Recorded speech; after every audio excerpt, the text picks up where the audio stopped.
ભૂપેન્દ્રસિંહ ઝાલા મહાઠગ આ મહાઠગના મહાકૌભાંડનો રેલો આગળ જ વધી રહ્યો છે। સામાન્ય રોકાણકારોને 3 વર્ષમાં પૈસા ડબલ કરવાની લાલચ આપી આ ધૂતારો વૈભવી દુનિયાનો માલિક બની બેઠો અને ઠાઠ પણ એવા કે અબજોપતિને પણ શરમાવી દે। એક સમયે ટીવી રિપેરિંગનું કામ કરતો આ ઠગ થોડા જ વર્ષોમાં અબજો રૂપિયામાં આળોટતો થઈ ગયો।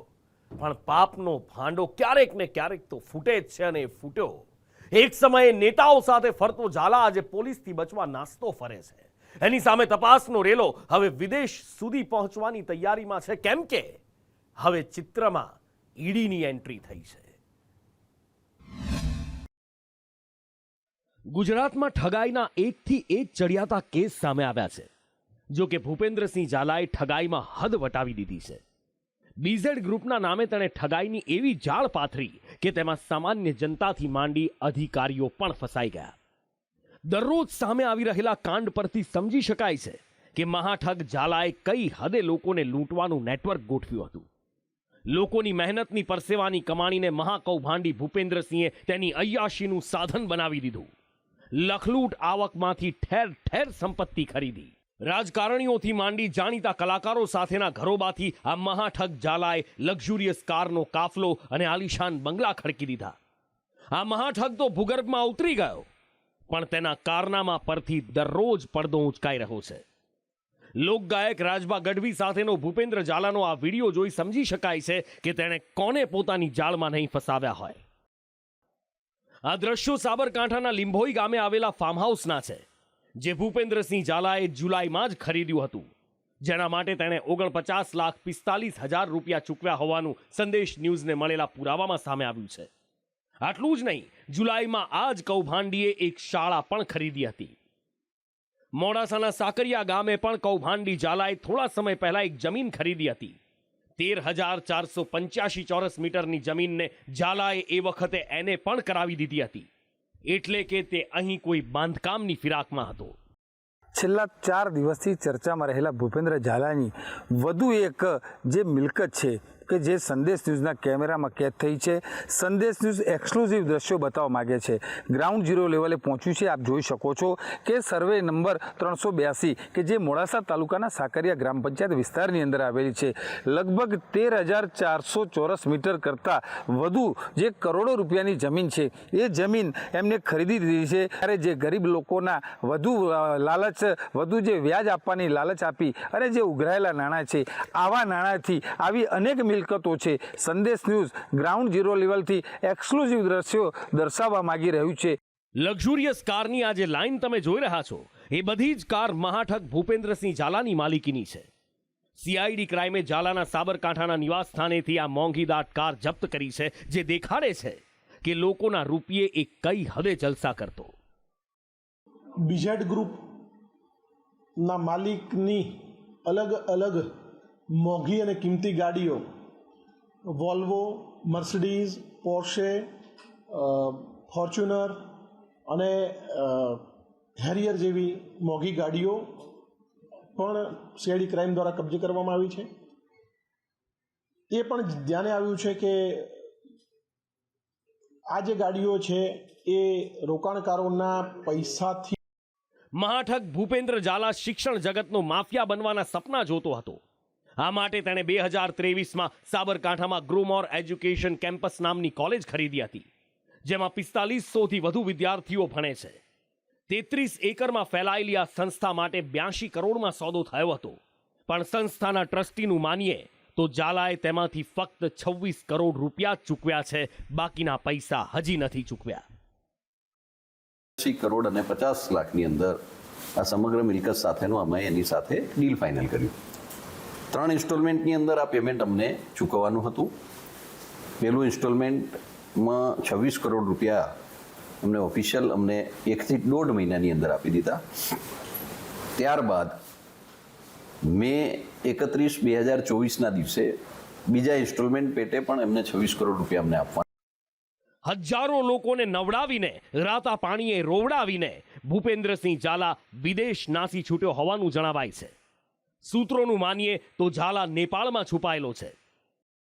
પોલીસ તપાસમાં ઝાલાનું અંતિમ લોકેશન મધ્યપ્રદેશનું હોવાનું સામે આવ્યું છે।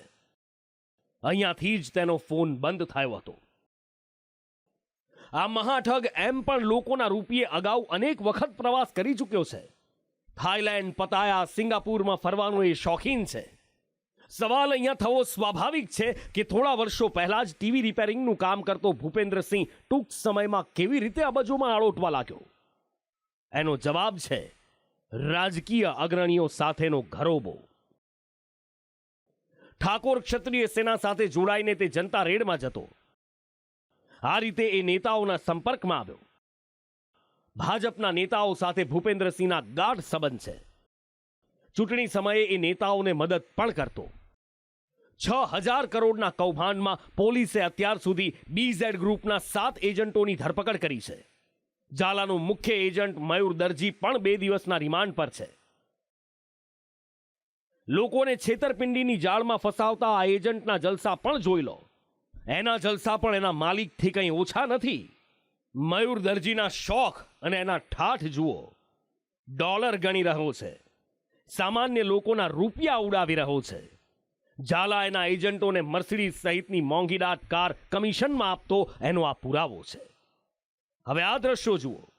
એક તરફ ઝાલાના લખપતિ એજન્ટો સેલિબ્રિટી જેવી જિંદગી જીવે છે અને બીજી તરફ એ ઝૂંપડું છે જ્યાં BZ ગ્રુપની ઓફિસમાં કામ કરતો એક કર્મચારી રહે છે.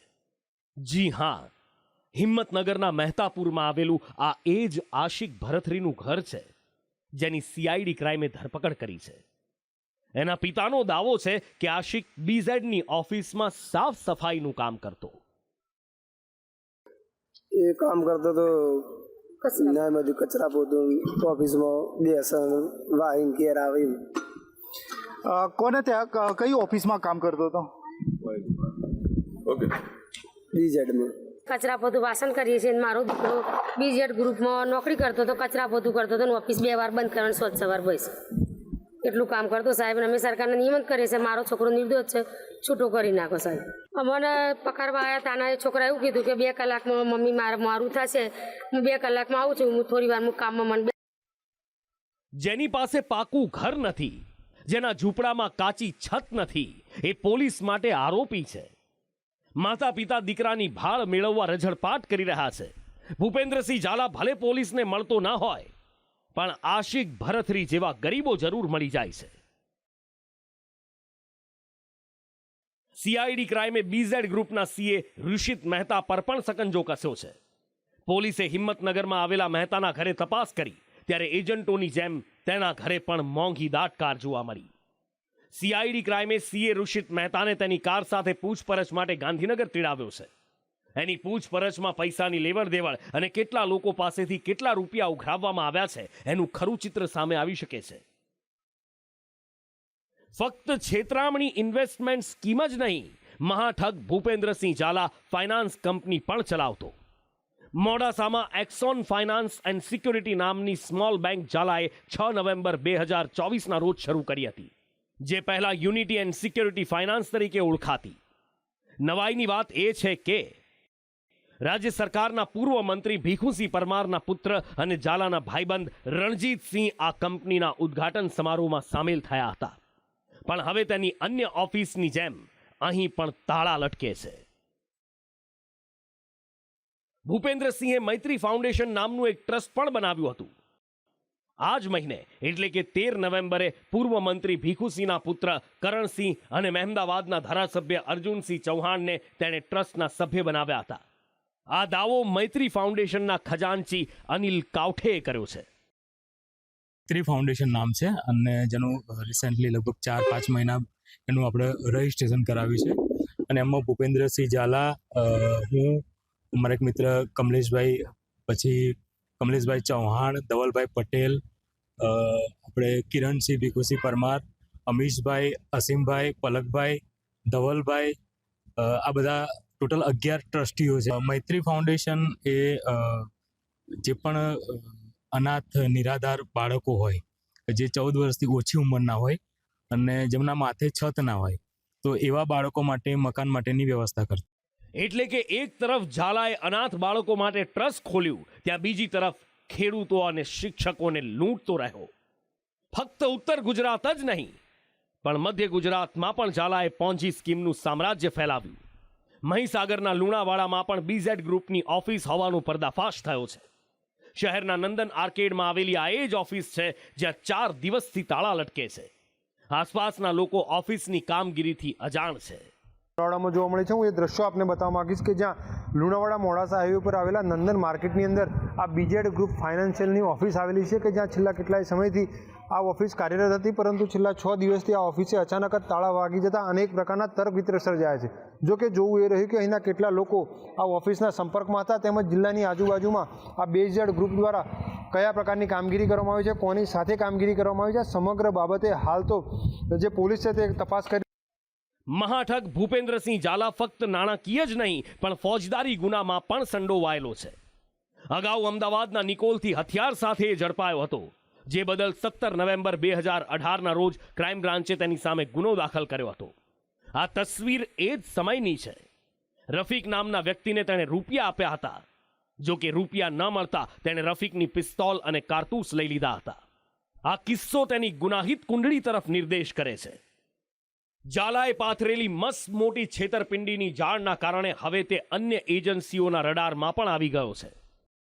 હવે ઈડી, જીએસટી વિભાગ પણ તેની સામેની તપાસમાં જોડાશે, કેમ કે ઝાલાએ બિટકોઇનમાં રોકાણ કરી સંબંધીઓના નામે મોટી માત્રામાં સંપત્તિ ખરીદી છે, જેને જોતા હવે તેના સગાની સંપત્તિ પણ ટાંચમાં લેવામાં આવશે. તેના બેંક એકાઉન્ટ પણ ફ્રીઝ કરી દેવામાં આવશે.